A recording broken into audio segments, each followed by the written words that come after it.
everybody, Rob Appel here on my first day off. It's day 5 of the Pacific Northwest Tour, and I'm hiking looking for the trailhead to the Natchez Pass Trail, probably at about 4,000 foot right now elevation. You can hear by the huff and puff, and this gets from sea level. Just saw a wonderful Jeep parade coming out of the mountains. That was pretty awesome. Keep you posted what we find here. I guess I'll be crossing the Pacific Crest Trail. That's an exciting thing for me. Anyways, probably better sign off before I run out of oxygen.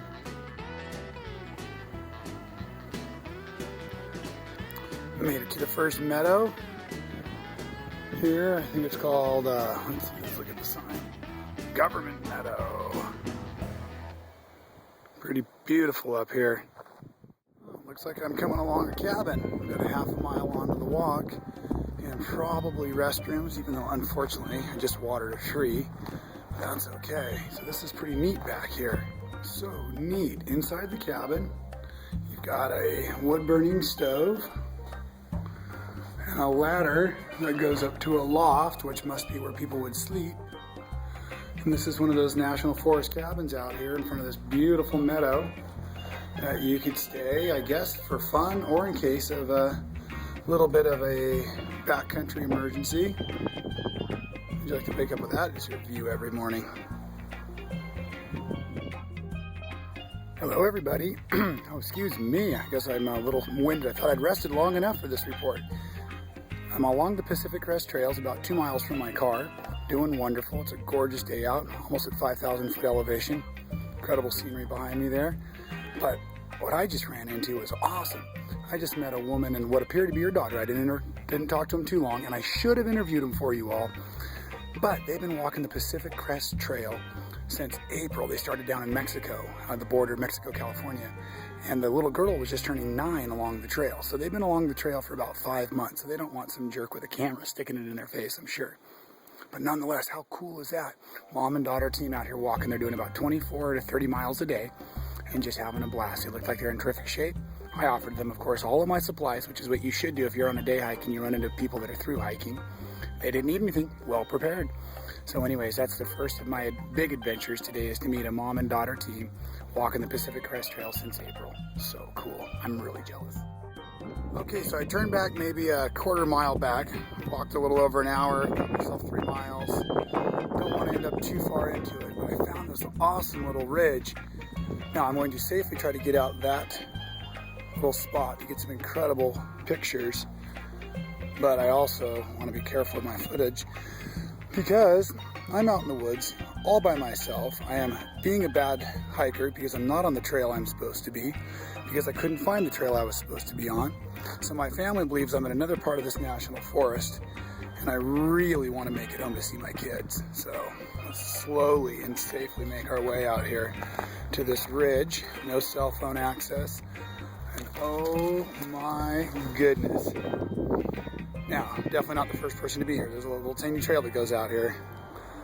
But that's incredible. Look at that wall over there.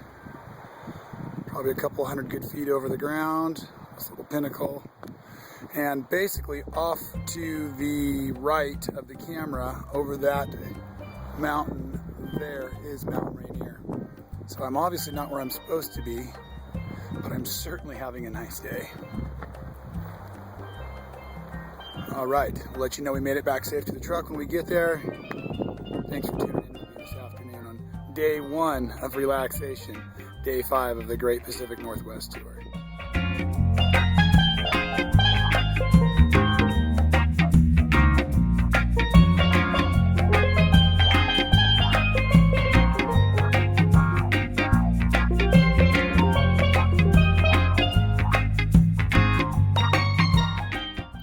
There's a welcome sight. Got the pickup in the back there. We just made it back to the truck after about a 6-mile walk in the woods. Met a couple of other nice folks along the road, another gentleman doing the Pacific Crest Trail, and pretty darn awesome. Maybe one day I'll get to do that. I think it's on my bucket list as well. So now I'm off to Gig Harbor, Washington. I'm going to stay at some friends' home this evening. I understand they're putting ribs on the barbecue, so I better hustle and get there in time to eat. And then tomorrow's another day off. And then off to Bellingham on the 10th and 11th. Do some seascape workshops up there for I believe it's the Moonlight Quilters Guild. Good morning. Morning of day 6 on the road, day 2 of relaxation. Having a nice cup of coffee at Ileana and Jeff's home. And this is the view from their deck. That weather blew in, but we haven't gotten any rain yet. Might get a little bit more outdoors time in this morning before we watch football all afternoon. It should be great. Of course, I have to pretend like I'm more of a football fan than a quilter, which is not true. I'll probably end up down in Ileana's sewing room helping her. Now, the reason I'm filming this tree, I'm going to try to zoom in, is up in the top are about 6 ravens. There they are. And those of you who know me well know that the raven is a special bird to me.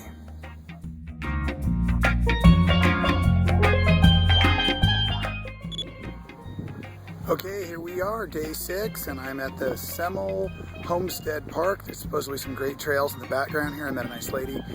Had another trail system that was unfortunately closed for construction, so anyways, I'm here taking care of business. And here's the funny thing I'm going to show you on the window. Okay, so here's the leftover dirt. This is the back of my pickup. Here's the leftover dirt from yesterday, and now if you look really close, those little spots are little raindrops that are coming in. So I'm gonna get some miles in quick.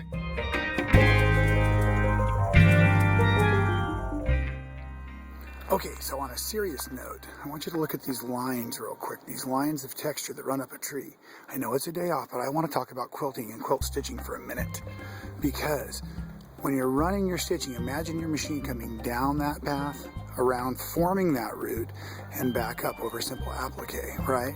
A lot of my students always ask, how do you get some of that extra texture? Think about the way the lines of nature would run, up and back, and back. And you can do that motion with your quilting machines over batiks and blendeds and hand dyes and all that kind of stuff to make wonderful trees out of next to nothing. Okay, now look at all the texture. One of the things that's really cool is I'm at about 200, 300 foot above sea level, unlike yesterday was 5,000 foot. So a lot of different texture. So we were getting a lot of salt water also in the air because I'm only maybe a half a mile from salt water. I'm in the Sound right now. So if you look at what I've got going back here, all of this different texture, and I'm no more than 10 steps away from some of those other shots I just took, plus all that cool texture in that other tree. I wish I knew the names of my trees better, folks. I am so sorry that I don't have better names for the actual plant species, but man, there's some great stuff out here.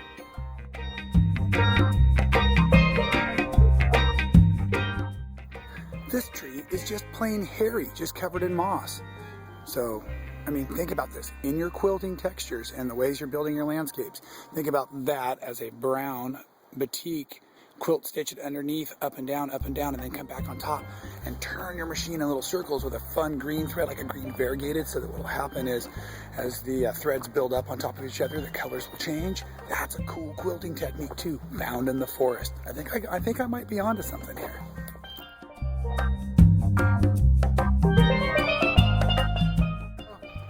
Hello. Hi. Got a bunch of you? Just 3. Have a great day.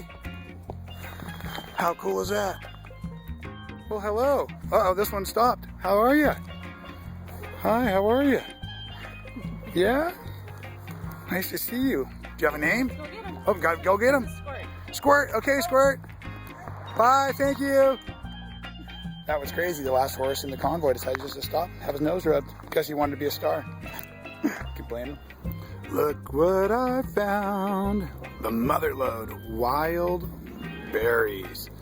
And I already had a pocket full of almonds and walnuts, always good to carry on a hike, a little energy food, but they get dry, and then you find something like this. Okay, Debbie, this one's for you. You taught me this over at Debbie's Floral and Nursery in Los Osos, California. We go berry picking there, and berries like to hide. They're sneaky down there. Okay, now you all have to remember, I'm trying to take this video with my cellular telephone, but if you reach down here, they're nice. Oh, there they go. Sorry. If you reach down here, they're nice and soft, and you just touch them, and they fall off in your fingers.